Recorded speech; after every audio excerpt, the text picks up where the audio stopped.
Yeah. Yeah.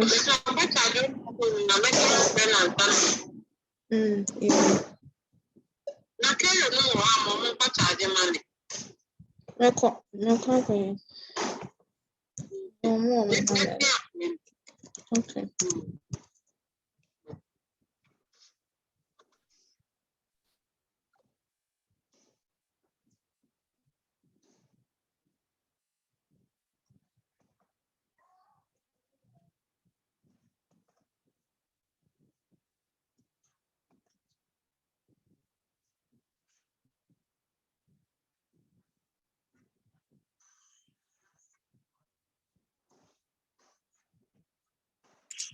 Wait, am I the host, Danielle? And I think you're the co-host. Am I? I just saw that you became the host, but I didn't see I was co-host. Oh, you saw me become the host? Yeah, it said Michael, Okay. the host. All right, cool. All right. Okay. Yeah, it is. Yeah, sure.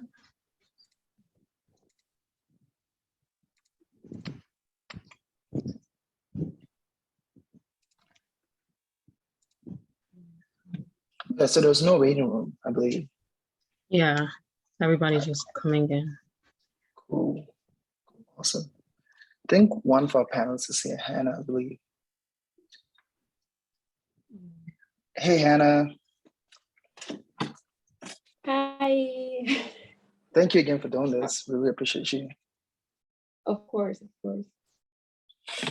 Yeah, we'll just, I guess, kind of wait until people trickle in. Well, it's 9 to 7. So yeah, we'll just chill. Cool.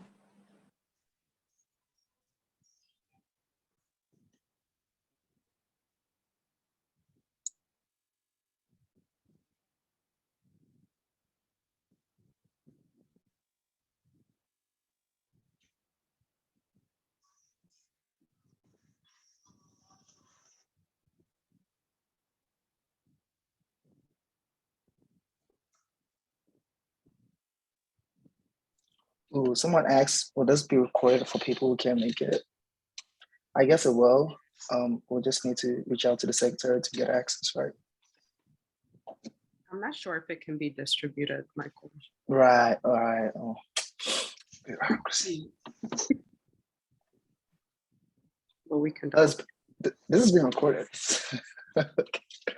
Chill.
Hi, everybody. We're going to wait for about 5 more minutes to let people get into the meeting, and then we'll go ahead and start.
All right.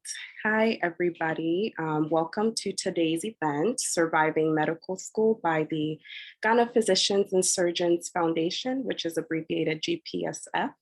So the goal of this event today is basically for incoming first years to get some advice regarding how to navigate medical school in the best way possible. And then also for pre-meds who want to get a glimpse of what the first year of medical school is like.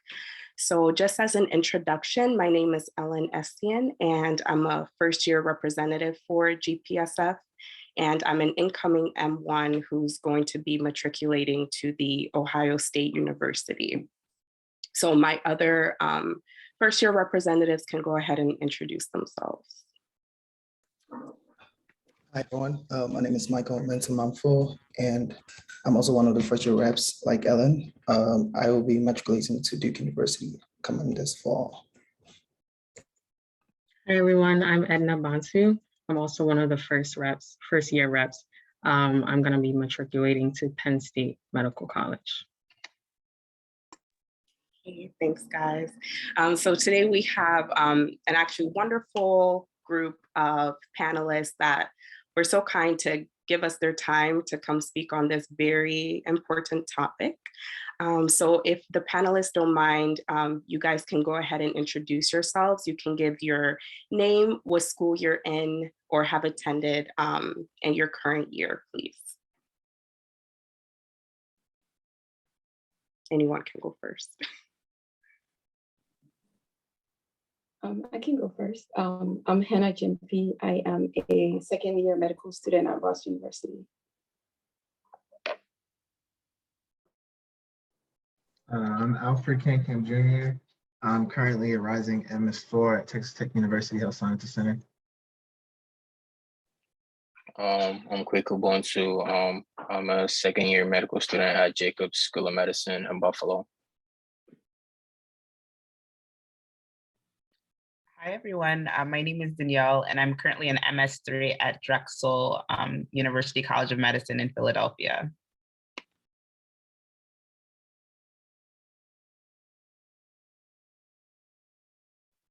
Is that everyone? All right. Thank you for the introductions. All right. So we can go ahead and, oh, I think we have someone in the chat. So we can go ahead and start with the panel. Just a heads up, if the Zoom call does cut off, just make sure to click the link again to get back into the meeting room. And we just apologize in advance if that happens. So I'm going to go ahead and start asking a series of questions relating to the first year of medical school. And for the panelists, just all of you can feel free to speak up on the subject matter. And then for the attendees, if you have a follow-up question regarding the general topic that we're discussing at the moment, feel free to jump in and ask your question in the chat. But we'll also have like a general Q&A at the end of the meeting, like around the 10, when we have about 10 minutes left. And you can also wait to ask your questions till then. So the first topic of discussion is basically just study strategies. First question, what changes did you make to your general study strategies after getting into medical school? And what did you do differently from when you were in college? Oh, and before we start, I know there's other MS3s and MS4s on the line as well. So if you guys have any input to share with the new matriculants, please feel free to if we missed any things.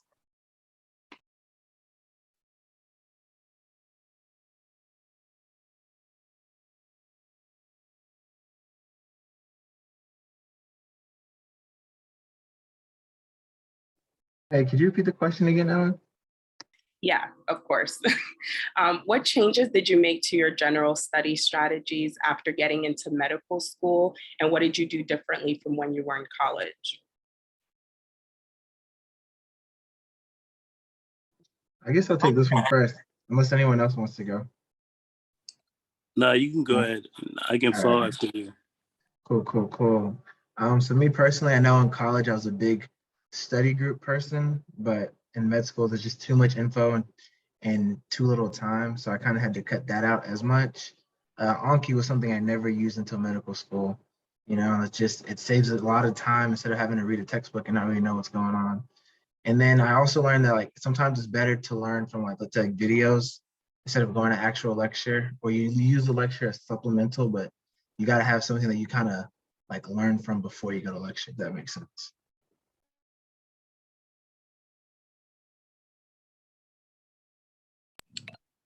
I would say that you shouldn't like wait to the weekend to review the material.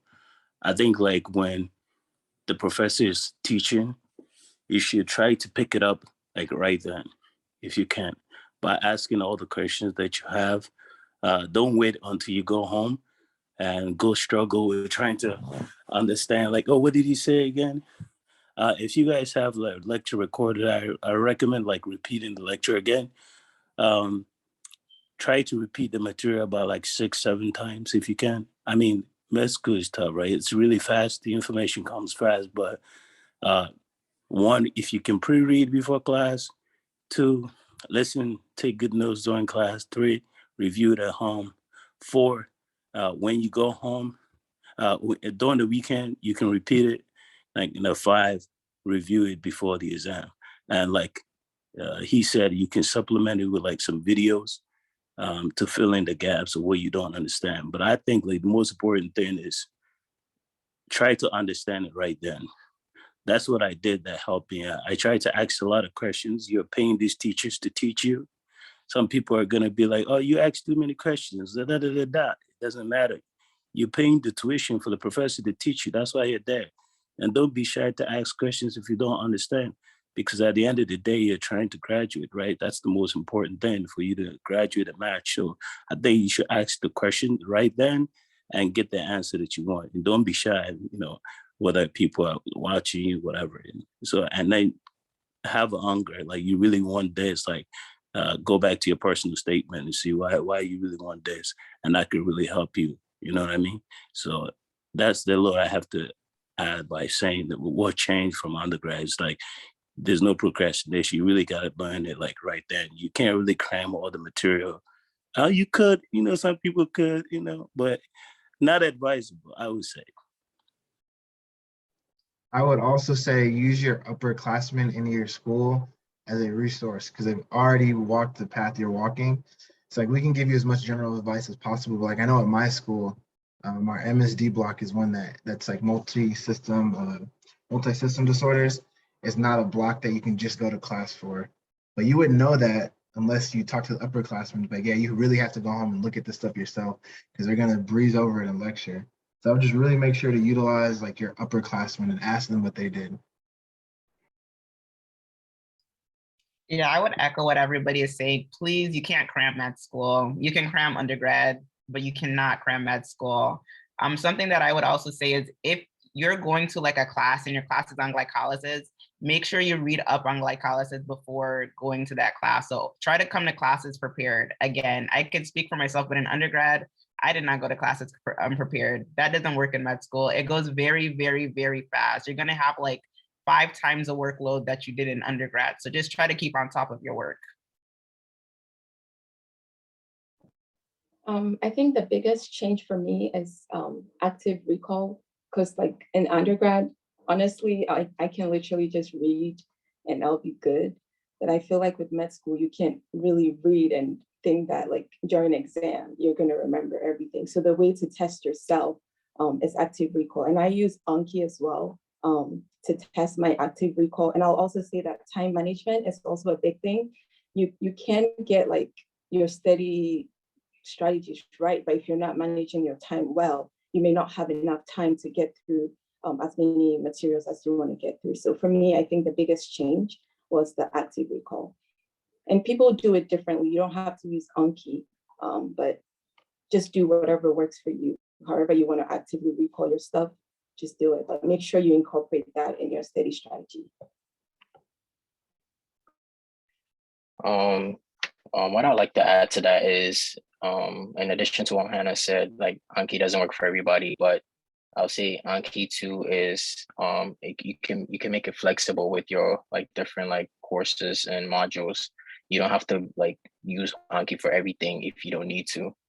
Certain things requires more understanding than memorization. So like for me, for instance, micro was Anki heavy, but like something else, I didn't use Anki for. So I feel like when you start, you try to like have a feel for what you think works for you. When you start med school first year, everybody's gonna throw Anki at you, like Anki. Because I mean, Anki works, it does, but then it's different for everybody. It depends on how you use it. If you wait till like 3 days and use Anki, it's not gonna work. But if you do it every day, it will. So I feel like it just depends on what you think would work for you when you start.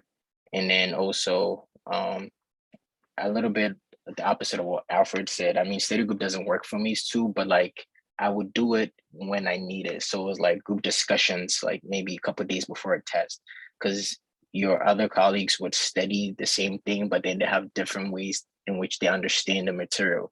So sometimes you can have discussions on certain material and then try to like pick somebody's brain, see, or maybe how he thinks about this is a little different because on a test, you might remember this stuff, but then you can remember what you and what you talked about with your friend, what they said. It can help you recall what you know what you need to for the test. So I feel like doing something like that. Just make sure go in open-minded. Don't go in rigid. You know, just go in open-minded and try a little bit of everything. And then I feel like you find the best thing for you by the end of the first semester. And then from then on, you know, you're good. So that's kind of like what I did. So. Okay, thank you so much for those responses. I know a lot of you guys mentioned Anki, so do you have any other study materials that you think are really pertinent for a successful first year? Yeah, I think oh, go ahead, you got it, Jack.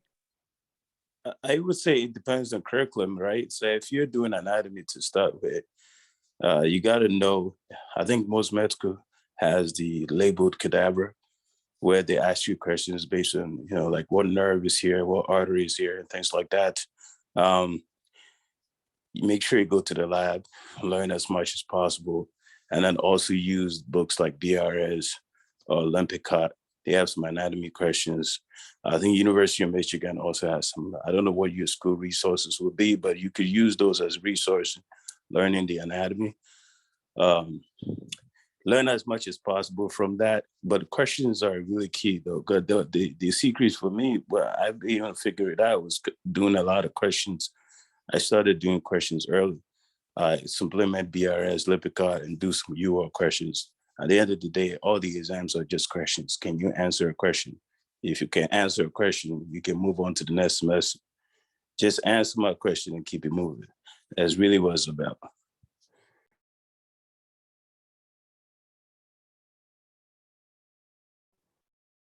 You go ahead next, bro. Yeah, for sure. Yeah, I would say if you have a separate anatomy class, like you really got to use whatever school specific resources there are. But I personally had a physical copy of first aid, and I think like first aid for step one is something that you should be using before dedicated even like second year of med school, because like the thing with like medical school exams, it's not that you won't know the information. They're not going to tell you the information straightforward like college where they gave you everything you needed. They're going to describe it to you in some way you've never read it or heard it before. So like you said, it's about questions too, but first aid also, like they have like this like quick facts in the back of the book where they translate it into like how the NBMEs, which are like the National Board of Medical Examiners exams you take at the end of your classes, and they translate it into their language. Like I would really use first aid if you like from the jump, if you don't have an anatomy specific course at your school. Yeah, I just have to second that. I used first aid starting the first day of med school. And the thing is you're going to use first aid for step anyways, comes the end of your second year. So you might as well use it to study the topics that you're learning throughout your lectures. So let's say you're on, I don't know, kidney disease. First aid has a section on kidney disease that will help supplement your lectures that you're learning in school. I'm not telling you to completely ignore your lectures and only use first aid. No, don't do that. But like look at both, because come dedicated at the end of second year, you're gonna have to read this again anyway. So you might as well look at it twice. There's other resources like Boards and Beyond. I don't want to like scare you guys too much with like the resources because there's a lot, so I'll probably just type it out for you. But please try to like incorporate step one material very early on in your studying. Don't go crazy, but just look at it because the test is, you know, it's something you have to think about. I would also say with all this, like make sure to give yourself some grace when you first start medical school, because all of us in here who are aspiring to go to medical school are high achievers. And whenever you're placed among the top of the top, like the things start to get stratified, and you may not be, the top 1%, but you're just starting from a different place than somebody else. So I would make sure to give yourself grace.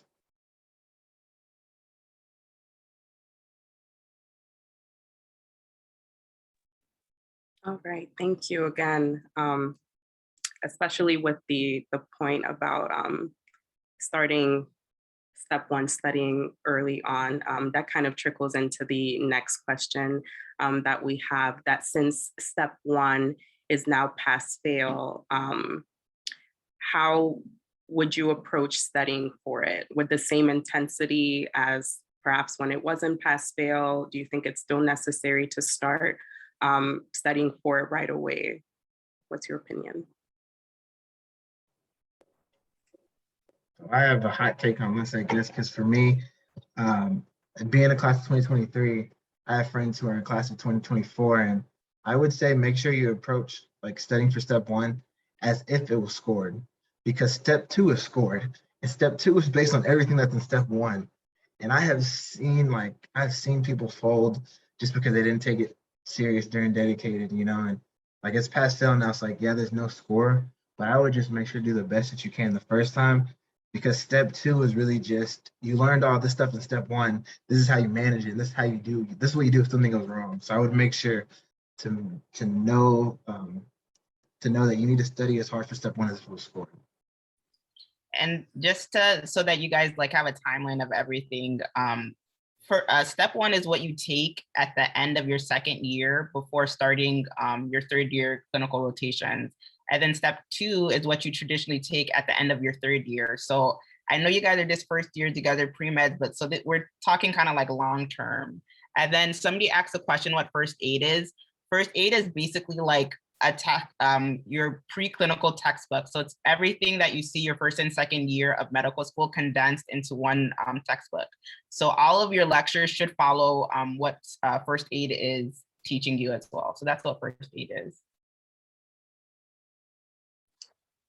I would second that. I would say that you should take step one seriously, even though it's pass fail, unless they come out with some, oh, step two is pass fail, then that's a different question. But if you get like 198 or 201 and you pass step one, that's cool.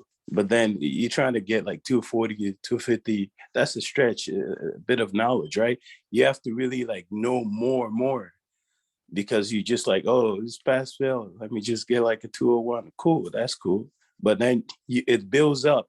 The knowledge builds up.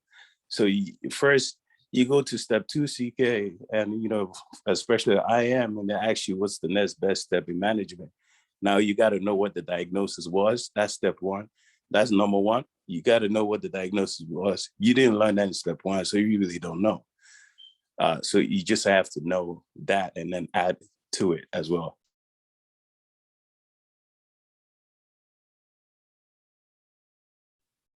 Okay, thank you. We also have a question in the chat regarding resources. I think it says, for me personally, I've heard a lot of resources. It seems like it's a lot all at once.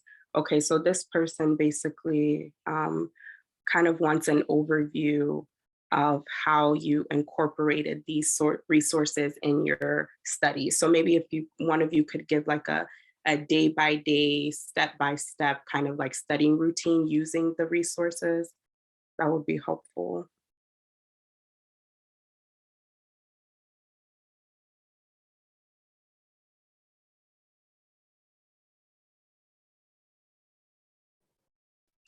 I can go, or okay. So obviously, I didn't take step yet, but just for like, local exams, school. I would say when I started, I was kind of like in the same boat, like the resources was overwhelming. So I just low-key ignored all of them and just like focused on in-house stuff. And yeah, Anki too, because I know about Anki before, but like I just like focused on in-house stuff. And then like as I go into the different modules, I go through the resources and see which one kind of like simplifies it for me. So I would say like, depending on where you know, what module you're doing or what you're studying, if it's anatomy or whatever, try different things. So with me, anatomy, I saw UMich and I knew UMich had a lot of like, practical Anki decks, a lot of questions, and it turned out that UMich questions was on my test. So it made it a lot easier. So that's kind of how I went about it. So for anatomy, I just did UMich, UMich, complete anatomy if you want to pay for that as well. That's how I went about that. And then for like, other classes, I did first aid too. So our school pays for like the first aid online resource for us. So I would go read up on what I'm studying in class from first aid. Then I'll do first aid questions. First aid questions was harder than what I was doing in school. It humbled me, but then that's how I learned. So I'll take first aid, fail that, then I'm like, so like I guess I didn't know anything. I have to relearn it. And then kind of like it helps you synthesize the information you kind of like you reading up on. So that's kind of how I went about it from like one after the other. Immunology, when we started, I'm like, okay, I'm not gonna like overwhelm myself with pathoma, boards and beyond everything. I'm just taking it slow. So like literally after the first lecture, when you go in and you see that you really don't know anything, then you go look up what you think could help you. So then I went to read up, okay, boards and beyond, pathoma, then micro, sketchy. Like there's different resources are good for different things, in my opinion. So you don't have to use everything for everything, literally. You just pick one and just use it for what you think is best suited, like what subject you think is best suited for, and you just go on like that. So that's how I've done it since. And so there's certain modules I didn't really use any outside resource, which I think I should have, but now I'm like going back to learn, the outside resource, because that's what, gets you prepared for STEP. So that's what I'm doing. But then I feel like you use them as you go. So sometimes maybe boards and beyond or pathoma would be best for some things, like maybe renal, pathologies. So then what I'll do is I'll read up on it. I have the textbook, I watch the video, then I'll go to class. So then when you go to class, what they're saying, you already have an idea about that. Then when you go home, you can do the Anki. Then it's a lot easier that way. So I feel like when you start, don't think you're going to use all these things for everything. When you start, you pick and choose what you think, teaches like simplifies physiology for you. Then use it for that subject, and then you just keep on like that. Okay, I guess I can speak on that. So I kind of did the opposite of what Kweku did. Before I started med school, I was, I guess, lucky because my brother, he had already started medical school. So he kind of gave me an idea of how to, approach medical school. So I've been using that ever since. So I'm just going to give you guys exactly what he told me. So basically for me, like I started early. So let's say like a week or two before medical school, they posted our schedule, and I had already bought the subscription for Boards and Beyond. So I checked like the topics that we were about to do like for the first 2 weeks. And then I got Anki and stuff. I watched some of the lectures. So I try to watch like 3 days ahead. And then I do the Anki cards for those. Once I'm done with that, I go to our lecture videos. And honestly, I just watch that on like 2 times speed because I don't have time to watch it on like 1 time speed. So I watch that, and whilst I'm watching that, I'm looking out for things that are in my lecture that Boards and Beyond didn't talk about.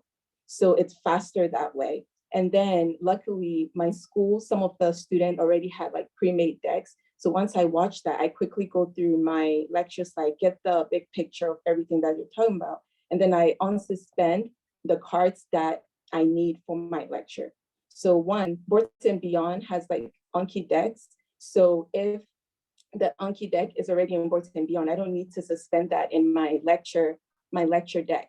So I only suspend the ones that I need. And literally that's what I've been doing. So you watch, it's like the Boards and Beyond is like your preview, right? So you watch that, you do the Anki cards, you do your school's lecture, you see, okay, what am I missing in the school's lecture, right? And then you do those cards.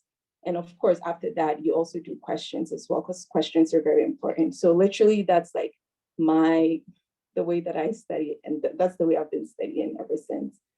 So yeah. That's really interesting. My studying technique is almost identical to Hannah's, except during the preclinical years, instead of doing Anki, I annotated my first aid while I was watching Boards and Beyond. So this is before like I looked at my lecture material. But again, this is like maybe first year, second semester.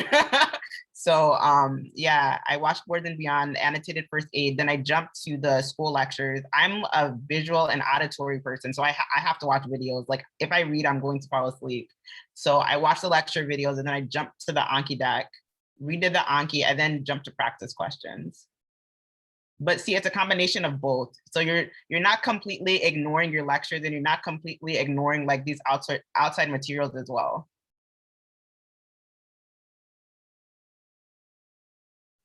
Thank you guys so much, because I know that's probably one of the topics that a lot of people have questions about because it can get so overwhelming. So thank you for giving us a very thorough overview of how you guys study. We do have two people who have their hands raised. Is it Asta? You can go ahead and ask your question. Yes, it's Asta. Just for anyone who has taken the step 1 exam, how were you guys able to retain all of the information through the different blocks? Because I'm just worried about like just having like short-term memory, how to like be able to remember all of this when it's needed. So if you can just drop any gems, that will be very helpful. I'm in step 2 dedicated, so I guess I can speak to that. You'd be surprised at how much you really retain over that first year. Like you're gonna feel like you know nothing until you start doing questions. And the questions are gonna like kick your butt at first, but that's how you learn and reaffirm the things that are kind of going on. I would say, like, in my personal opinion, the preclinical years are really hard because you're kind of studying on your own. You know, med school is hard, but those first 2 years are really, really tough. But then your last 2 years, you're more or less kind of learning how to be in the hospital and they're showing you the things in real life so it sticks better. So like for step 1, I would just say if you want something long-term, I would try to use Anki if it works for you at the beginning. Like my mentor, one thing he did was he chopped off the spine on his step 1 and just kept adding notes to each individual section as he went over in school and kept up with it like that. Everyone has their own way of doing it, but I would say whatever you start doing like your first couple months in med school, like by the time it gets like that Christmas break, you want to just try to stick with something and do it for the rest of your time there leading up to step 1. Because then once you hit dedicated, like dedicated is not the time you want to be learning about something for the first time. There are going to be things that happens, but you want to really just be able to sharpen your test taking skills because like these tests are knowledge tests, but they're really about, can you find all the pieces in this long paragraph they're going to give you where 50% of the information does not really apply to the question they're asking you. I hope that made sense.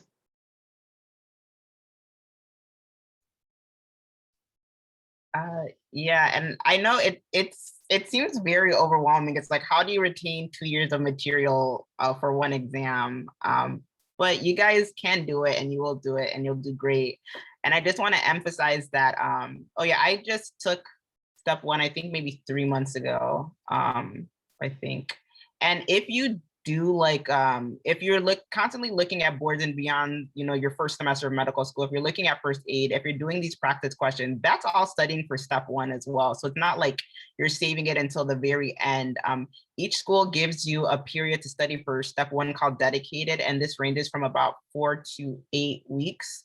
But if you're starting early, like, you know, looking at these outside materials, looking at your own lecture materials and taking it seriously and doing well on your tests that you have for your schools, that's all preparation for step 1 as well. So.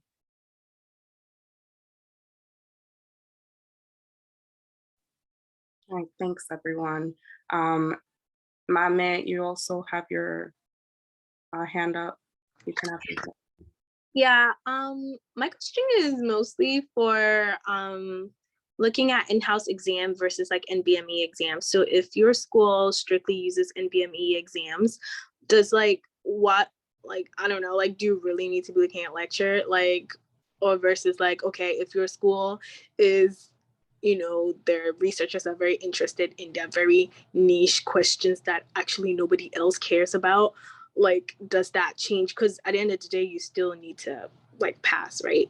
And also like for, you know, if you go to a pass fail school that has, you know, like is very generous with what pass is, like how much should you be gunning for like a 95 or like a 98, like as opposed to like studying for step or whatever like that would mean, right?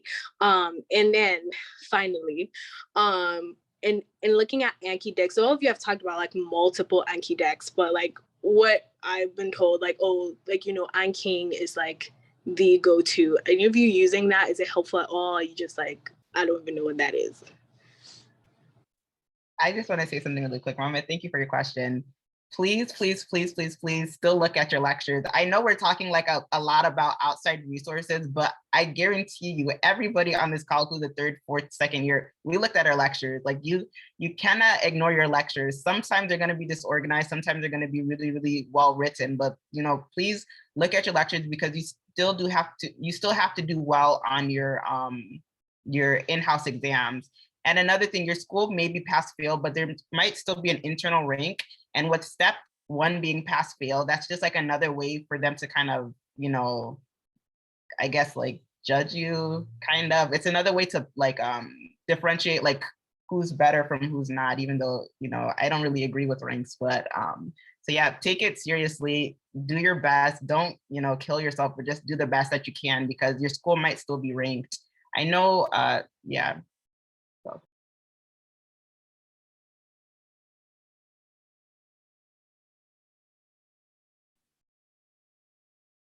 Okay. All right. Thank you, guys. So By the way, to the, go ahead. oh, go ahead. Oh, Go ahead, Jack. No, I'm just letting you guys know. It looks like I'm putting in the chat, but I'm available to help the students who are in first and second year. I used to tutor and like teach people for step 1, so you guys can reach out. I would say this: if you get a 98 on your professor's exam, then you should be able to be knowing the material regardless, right? Because I'm sure your professor's difficulty level is probably the same as the actual exam. So you're preparing yourself for step 1 regardless. So you should get 100 actually. Just get 100 on every exam. No, you're laughing. Let me show my face. You're laughing.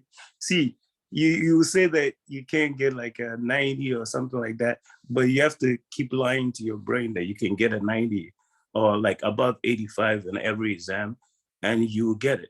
Like I'm an English major, so if I can tell you that I can get that, you can get it too. Because here's the thing: if you do a lot of questions, the concept repeat itself over and over again. Like I didn't think like people that did way above or step 1 than me. I passed the internal medicine shelf exam with a really high score. I ended up getting honors on my internal medicine rotation. So if I can do it, definitely you can do it. You gotta just grind for it and work hard. I think you'll be fine. So just every exam, say I'm gonna get 100. Just keep lying to yourself. I lied to myself so many times. I'm here now. So like, if you keep lying to yourself, it'll become a reality and you'll be able to do what you want to do. Like literally just feel like, oh, I used to say like this myself, like, oh, I'm the best, nobody can stop me, whatever, blah, blah, blah. And then I lied so many times, I started getting A's. And I don't know, it works. At least you will pass, right? Just keep going at it and you should be fine. Don't feel overwhelmed. Like medical school is doable. Yeah, I just want to second what he said. It is really important to lie to yourself, but also like, even though your school may be pass fail internally, I wouldn't aim just to pass, you know, not to scare you guys, but like with this being the first year, step 1 is pass fail, at least just from what I've seen with other people I know at other med schools, more people are failing. And it's because I think it's because like people aren't really looking at it like, man, I really need to grind for it. It's like, I would not look at this like, oh, I just need to pass. Because let me tell you, to pass step 1 is really, it's tough. Med school is tough, but like, I think all of us on here who are third, fourth years, or second years who just took it will tell you that When we took our first CBSE, which is like your practice step 1 exam for your school to tell you, hey, you're allowed to take step 1. Like a lot of us failed that first one. I know the gunners passed it and killed it, but like myself, you had to work your butt off, you know? And so I would just take it into account that like whatever mindset you go into your first 2 years of medical school with, make it be one to do the best that you can and not just to pass by. And again, everything you're learning for step 1 will apply for step 2. So just remember that it's not, let me just take this test and pass. No, if you don't like grind in those core concepts from the first step, what are you going to do when step 2 comes? What are you going to do when step 3 comes? So please take it seriously. Also, we have some panelists that just joined. If you want to introduce yourself, please feel free to, or please introduce yourself. Hi, everyone. My name is Akosia. I'm a 4th year at Pritzker. Sorry, I am at clinic. I'm like the 4th year at clinic and time escaped me. But I'm here to answer any questions that you have. It seems like y'all are currently talking about step 1. My step 1 was graded because I took it in 2020. So I don't have a lot of experience with the pass fail step, but I will emphasize that I think, the rising 3rd years in my school were given maybe some poor advice. I wasn't here, but they were told it was going to be like relatively easy to pass just because it was pass fail and that the curriculum was going to prepare them. And I think some people just forgot that it's still a difficult test to get through, and it's still it's a grind. And so, yes, passing may be relatively easier in the past because you just got to get over that like 196 or 198, but even getting to that point is a hurdle in and of itself. So as you're going through your med school curriculum, whatever it may be, I think it's important to pay attention to the curriculum, but it's also important to kind of supplement with your own resources because I don't know about like what med schools y'all are at, but my med school doesn't really teach towards NBME, who is like the governing body that creates the step 1 exam. And so for a lot of us, we have to supplement with like UWorld and AMBOSS and things like that. So I would say don't take everything your med school says like as like, the word. Like I would supplement with other resources. Also giving the caveat that sometimes you do get overwhelmed with resources. So figure out what works for you and then go from there.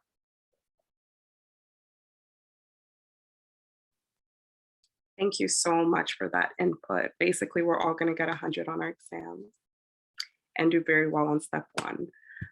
So we're going to shift the focus from studying, unless someone else has a question and they want to jump in. But what advice do you, go ahead. I'm so sorry, I came in a bit late. My name is Savannah. I wanted to ask, maybe someone has already asked this, but is it possible to be studying for steps whilst you're also studying for your classes? Because I feel like once in a while, like your focus might shift too much to steps, and then you might kind of, trade off from what you're studying in, your classes. And like, do you go in starting to do UWorld and stuff, like hardcore studying for steps like your first year? Or because some people have like, like test anxiety and all of those things, having to take like the MCAT multiple times. So you're going in with, like I need to, do well in steps. And so do you like start studying like your first day kind of thing, or like relax a bit until it's time, I guess? I think I'll start. I think it kind of depends on your school's curriculum. So as a first year, I didn't really do any UWorld studying. Second year, we learn based on like systems. So we do like cards, we do respiratory, we do HEMONC, whatever it may be. And so at that point, that's where you start using UWorld and those other resources, because a lot of them are systems based, which can be really helpful. My school's a 2-year curriculum, and a lot of schools are 2-year curriculums. There's schools that are shifting to 1-year curriculum. And so with the 1-year curriculum, because you only have 1 or 1.5 years, it is better for you to start maybe not the first day, but give yourself a few weeks to kind of get used to the curriculum and find your footing, and then you can use other resources. I will say though that like it just depends on what type of learner you are, because I have classmates that didn't necessarily need those extra resources until they started studying for STEP in their dedicated period. and classmates that use those resources before their dedicated period. So for me, when I always give someone advice, I always emphasize that you need to, and it's hard because everyone learns so differently, but you need to figure out what works best for you. And so that maybe UWorld, maybe Sketchy. I have a classmate who loved Sketchy Path, which is like the pathology version of like the Sketchy, which is a visual learning tool. I hated it. The videos were too long for me.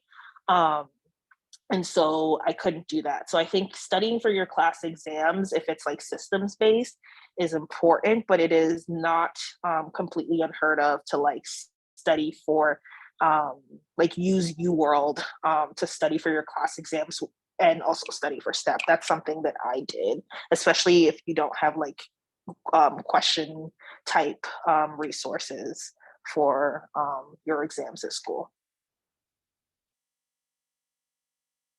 Thank you. Thanks, Akosua.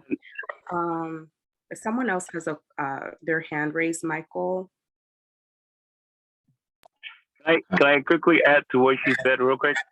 Mm-hmm.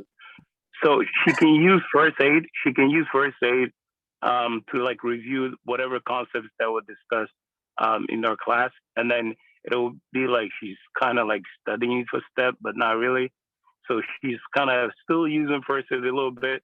So what I would do is I will use the professor's slide, then I'll go back to first aid and like look at what kind of mnemonics they have over there that can help me with the exam, right? So like if I'm doing pharmacology, I'm using the slides, but first aid has some really sweet stuff like trazodone. I know you guys, third years, you know the mnemonic, the thing for trazodone causes something. I won't say it here, but anyways, you can refer to first aid along with your class. So by the time you get ready for your comp or STEP exam, you already have looked at first aid, something like that. So you can go ahead, sorry. No problem. Thank you so much. Michael, you can go ahead and ask your question. Yeah, I heard David mention shelf exams. So is that like you're being tested on what you see in rotations, or what exactly is that? So if I heard you correctly, you're asking about the shelf exams, right? Yeah. And what they are? Yeah. So I guess I'll explain from my school context, but it's the same kind of everywhere.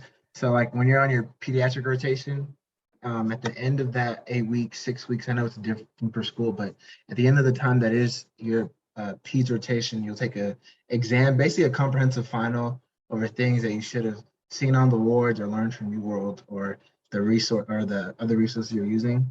It's like 110 question, 2.5 hour test.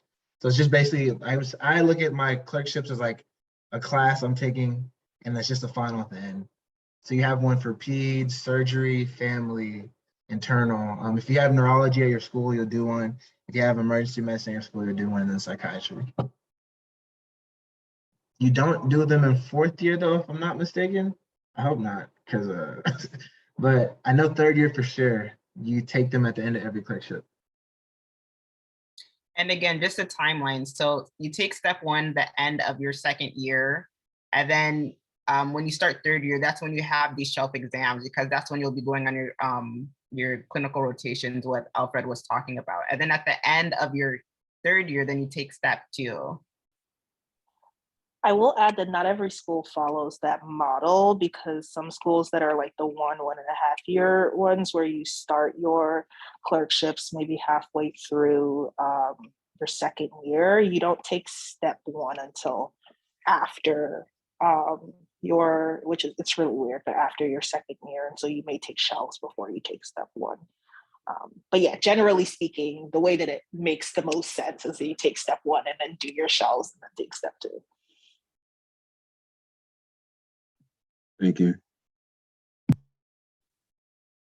All right, thank you guys. So we're gonna shift the focus from study strategies and then focus basically like on the social aspects of medical school.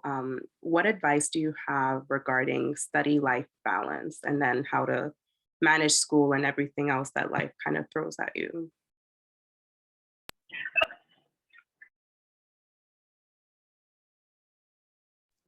Are we talking about turn up? I'm sorry, can you repeat that, please? You're speaking of turn up. Is that what you're turn up? Like turn up or what? Turn out? Is that what you said? Like you trying to turn up? Is that what you're talking about? I mean, balance, study life balance, that kind of thing. Basically, how to. Oh, okay. Okay, you should go to the gym, work out at the gym. Make sure you are using the gym in cooperation with your study time. It will be good for you with your mental health. And then sometimes after your exam, you can turn up a little bit, not too much. So you can wake up next day and continue studying because you are here to study. You pay school fees. So you can turn up, but make sure you are passing your classes. If you get 100 and you go turn up, if you get 80, you sit at home and go and review your material again. So that is what I would say about that. Eat through proper food. That will give you energy. Proper food. Don't do too much. Red Bull is not good for you. That's it.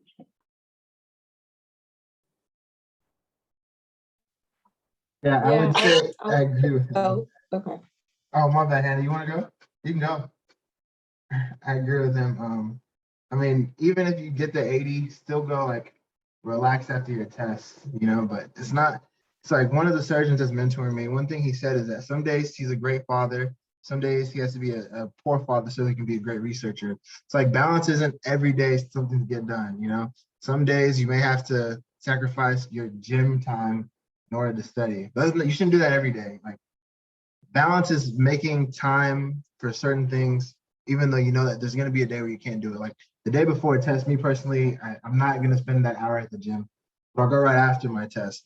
It's like I would work around like the more stressful times of med school, which is like the week of a test week, starting a new rotation. Like whenever it's a more chill week, I would take advantage of it and get everything that you can get done. Like groceries on the weekends. You just have to find a schedule that makes sense, that works for you, and stick to it, because like I'm telling you, like if you do groceries on a Saturday and you miss going to the grocery store on a Saturday, like the rest of your week, it's just gonna be in disarray. But please, if you get an 80, like go enjoy life. Don't stay at home.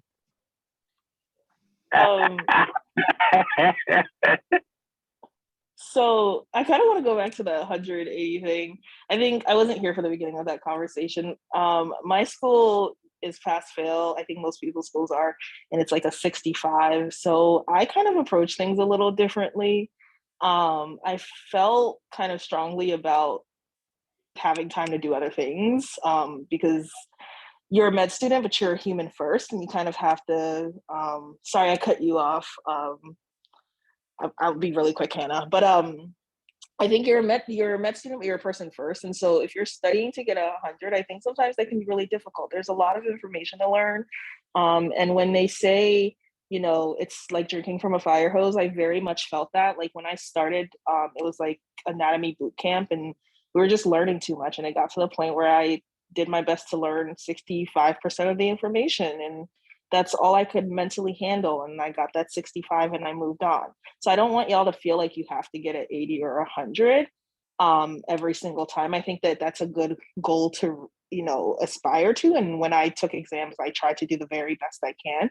But if you hit that passing mark, I think that, if you hit that passing mark a few times, that's okay as well, especially in light of like, I remember first year I went to a Beyonce concert, like, the day before I had an exam. And for me, that was an important thing to do because I wanted to go see Beyonce. And so I think that you have to remember, like going to the gym, getting groceries, hanging out with your friends, things that keep you well, things that are gonna keep your mental health together are very important. And sometimes you have to sacrifice study time to do that. And I'm not saying sacrifice study time all the time. That's not appropriate. You're there to learn. Okay, Jack with the 90. You know what? If Jack, you get 90s, that's fine. I was getting 60s and 65s, if I'm being honest. And you too can make it to fourth year with those numbers. So yeah, I just want to say, in terms of work-life balance, sometimes I was grinding the entire week. I started drinking coffee a couple times as a first year because I needed to stay up and study. Other times I slept the whole day on Saturday and I was just like, I'm not engaging. Like I want to sleep.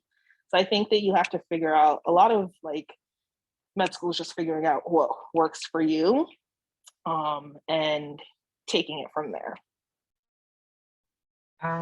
I'm gonna say something really quick. I just want to recognize Dr. Pearl, who is also on the line. Dr. Pearl, thank you for spending your evening with us. If you want to say anything, we appreciate you taking time to be on this call.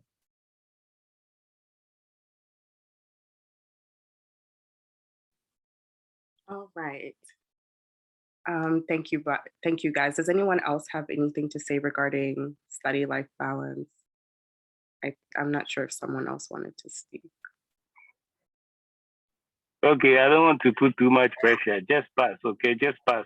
But get above 75, okay? Just pass. But just believe in yourself that you can do it. You know, one professor told me, oh, he's Indian. I think he said, just get 90, just get 90. And I was like, oh my God, how am I going to do that? And then I started believing what he was saying and started happening. So just believe you can do it. That's what. Pass. Don't put too much pressure on yourself. Just pass, okay? Just pass. We hear.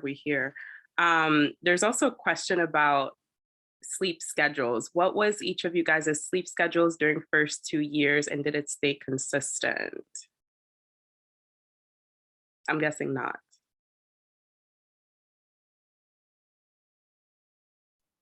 I feel like I slept pretty well. I never pulled an all-nighter. I feel like that's undergrad stuff, in my personal opinion. I couldn't. If I have to sleep, I have to sleep. Tomorrow's another day. It's another battle. I'm gonna sleep. You learn better when you sleep. So there's enough time to sleep if you time manage well. Yeah, there was that one night during the first couple weeks of anatomy where I was up till like 2 a.m. and drank coffee. I never did that again, if we're being completely, I was just like, coffee ain't for me. I was jittery. I was like, I don't know how the people do it. I also am a person, and it got better as I went along. I was like, it's like 11. My brain also will like shut down. Like I will stop absorbing information at a certain time. So when that time hits, I'm just like, okay, well, I've learned, like I said, I was just trying to get my 65 and move on. So when I felt like I had hit a good mark, I was ready to go to sleep and take the test the next day. And if it didn't work out, it didn't work out. And if it did, praise the Lord. So it just depended. But yeah, I generally slept really well. I didn't have any issues with sleep. I think some people like to, study at night and sleep during the day. And so that may work if you don't go to lecture, which is a battle you will have to, figure out on your own. But I think you just, again, I'm going to sound like a broken record. You have to do what works for you. So I said this, when I started my program, my friend was a resident, so he gave me some tips, and he said, don't study to the point that you're falling asleep, because you're not being efficient.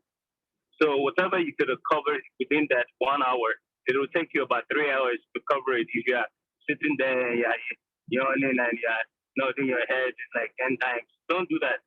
Just when you're feeling tired, just close the book and go to sleep. Even if it's 9 o'clock, go to sleep. Wake up at 3 a.m., continue, you refresh.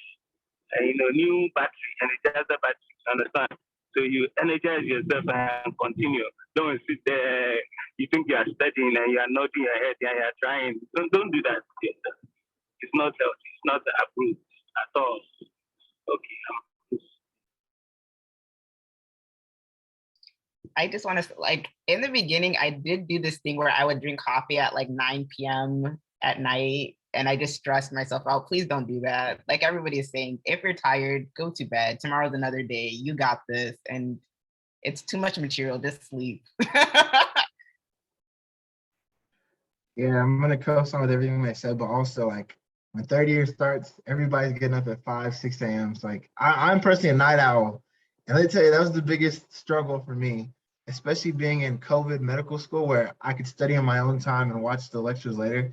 So I think if you're gonna be a night owl, just know that one day you're gonna have to wake up really, really early and just be ready for that. But Like my first year, I kind of had a more normal, I was sleeping at night. But then come second year, whenever everything was online and pass fail, and I was really more focused on STEP, like I was studying maybe till like 3 or 4 in the morning, but that worked for me because I also wasn't getting up to like noon. So like whatever works for you, but just know that when third year starts, getting up before the sun is up for sure. Just a little something quick to add to that. Honestly, I never had a consistent sleeping schedule, but I, I think you should try to catch up on your sleep, when you need to. So like my sleep schedule would kind of like gradually, or my sleeping hours would gradually decrease as it gets closer to the test. So like, maybe I'll try to sleep more, earlier on in the module before the exam, then, cut it shorter during the week of the test. So then the night before the test, even if I sleep, I don't get enough sleep, I know I can make it up the next day, or I slept enough a couple of days before, and then also, drinking coffee, like I'll try to like plan it. Like I'll try to drink my coffee early in the day because like the caffeine's half life is like 5 hours. So okay, within 10 hours, I'll be tired enough where I'll be forced to go to bed, and also if you feel like you're the type of person that when you get in bed, you can't sleep and you're worried about what you haven't studied. What I did was I have Anki on my phone. So I convinced myself that I'll do Anki in the bed and I never do it. I'll do once in a while, but like just to try to get myself into my bed because I get so caught up in my books where I just, would study till late. I'm not an all-nighter person, but like I just don't know when to stop sometimes. Even though I'm tired, I'm just so worried about that test, no matter how much you've studied. So, you just gotta like put yourself in positions where you can force yourself to go to bed and not try to get at least 6 hours, before, school and exams and all that kind of thing. But yeah, that's what I did. Yeah, I'll say that just know yourself and know like how many hours of sleep you need to get so that you can function the next day. So for me, if I get between 6 to 8, I'm good. So hopefully you don't need 10 or 11 hours of sleep to function the next day.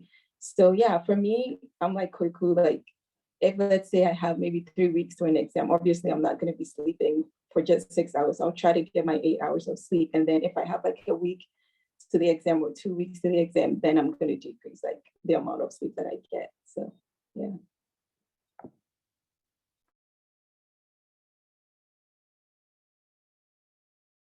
Thank you, guys. We have 2 questions. Mama, you can go ahead and ask your question. So I think someone kind of asked it in the chat, but I mean, we've been talking about like turning up versus like studying, but other things that are, I guess, essentially still helpful for you in med school, but not essentially class related. How are you guys like managing that? So I don't know how many of you are like, bench scientists or really into research, and like how much time are you like devoting to that, especially with like stuff being pass fail, like are you padding your resumes and stuff? Like how are you, I guess, like allocating your time like per week? So would you say like, okay, I give like 5 hours to research every week, and then I give like an hour to community service stuff, or like, yeah, so you want to hear experiences, I guess, like doing social medicine stuff that are not essentially like turning up, but are not also necessarily geared towards making a 270. I'll take this one. Yeah, so I mean, it's very valid because you do have to make time, but I think like I'm personally not a heavy research person. Research is not my forte. I pump out my case reports and I keep it pushing. But if you love bench work, like make time for it, but just know like come test week, like some things gotta give, So I'm more about community service. So like I will plan my community service events that I'm doing out here, like for the weekend after the test, but I won't have anything the weekend before the test, or during the week of the test if I can make it work, But it's just you have to be strategic with your test because at the end of the day, like you're a medical student first, And it looks better, I think, in my opinion, and from what I've heard from other PDs I've spoken to, is that you're always a community service chair of an or whatever organization you're in, and you can see just from your resume that that's important to you. That's great, but I wouldn't try to run it like we did in undergrad and be a part of everything. Like it's not like undergrad where you can give bits and pieces of yourself to every org. You kind of just got to pick your 2 or 3 and keep it pushing, because like the studying is going to take 80% of your time.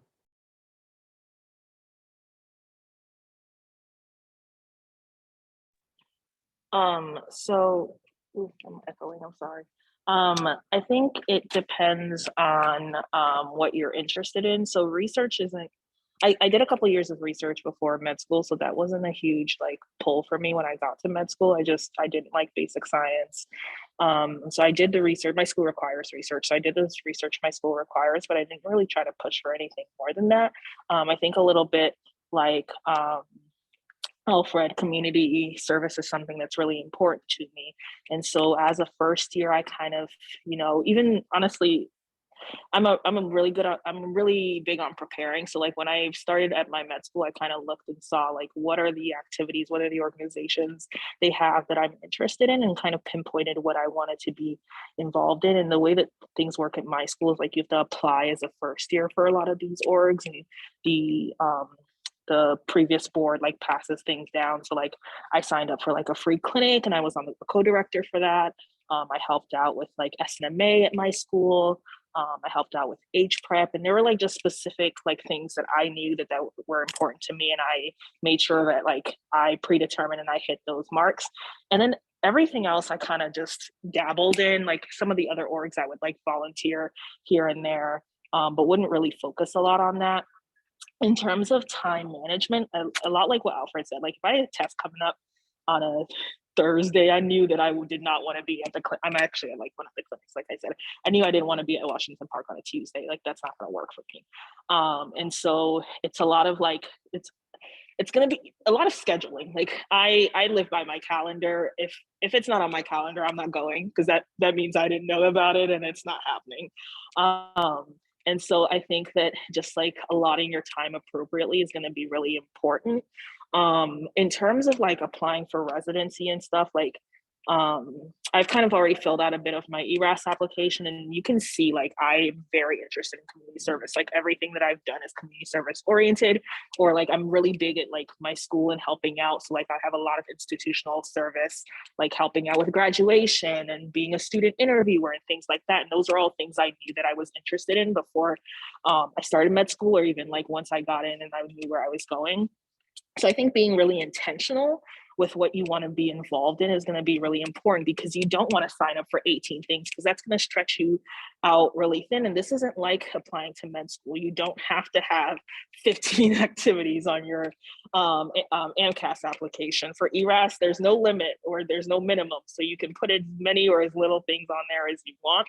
But I think the big thing is just showing, and it's kind of similar to applying to med school, is showing like a clear like longitudinal involvement, showing a clear dedication and specific aspect of like service or research or whatever it may be, and then being really intentional about what you contribute your time to, because you are a medical student first. So yeah, I still like, I wanted to get my 90, 100, sometimes I hit the 70, but it was never because I was volunteering instead of studying.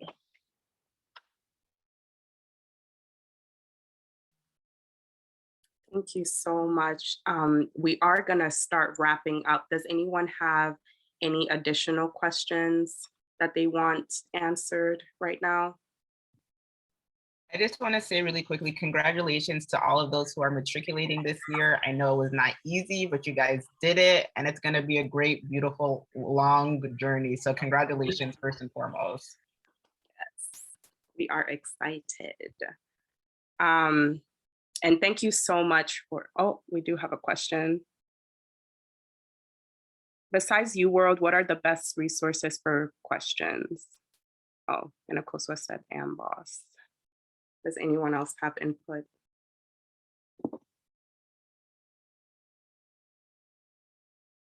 I have something to say, not a question, but if you're matriculating this year and you don't know who I am, please text me or hit me up. Let's talk. We need y'all, so please text me. Yeah. Yes. Okay. Thank you so much. Well, I do have one last thing I want to say. Okay. If you're matriculating to med school, make sure you become a part of SNMA. Like there are not many, SNMA is basically the MAPS of medical school. And I don't know about y'all, but like I'm one of 3 Black students in my class, you know? Like it's really important for you not to feel like you're the only one. And I think SNMA gives us that outlet.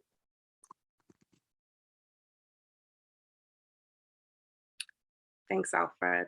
And Jack, who was one of the panelists as well, he is available for tutoring. So anyone who's interested, you can reach out to him. His number is in the chat. I want to thank all of the panelists for coming and sacrificing their time. Thank you for all the attendees, whether you're pre-med or first year, you're just here for support. Just thank you so much for coming to the event and taking your time out to log in and just listen. We're definitely going to try and do part 2 because the interest is high and there's just so many questions and so many, this is such a very important topic. So we're do our best to do part 2 for you guys. And Danielle went ahead and also put her email in the chat as well as Akosua, so you guys can get their info. So without further ado, thank you so much. We hope to see you at the next GPSF event. So thank you guys.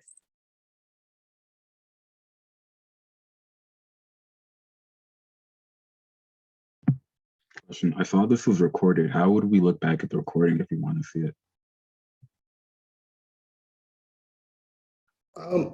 I'll ask Danielle and try to get access to it, and then we'll talk. I'll talk to Danielle about it. Oh, Danielle, do you want to address that? Just if you email me, we'll figure it out. Okay. It's in the cloud world somewhere. Your email's in the chat. Yeah. Okay, I found it. Yeah. Thank you. All right, thanks guys. Everyone have a great evening.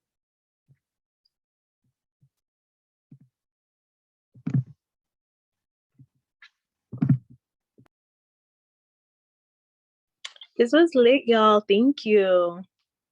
Yeah, for sure. We should collapse soon. Oh yeah. We should collab soon. We should. Please get all your first years to text me, please, and join my group. Y'all should not leave me hanging. Thank you very much. Oh yeah. For the video, right? Yes, please. Now I put a name to the face. You didn't? Oh, see, if you didn't know me, like, first of all, I'm offended. But yes, please text me and please, please be inside. This is lit. This is really well put together. Thank you guys. Oh, you're welcome. We tried. Great job, Ellen. Oh my goodness. Yeah. You're a natural. Organized. I don't know if you guys want to stay on or if I should end it. I'm gonna start the recording and then we can end it, right? Oh, yeah, that'd be important.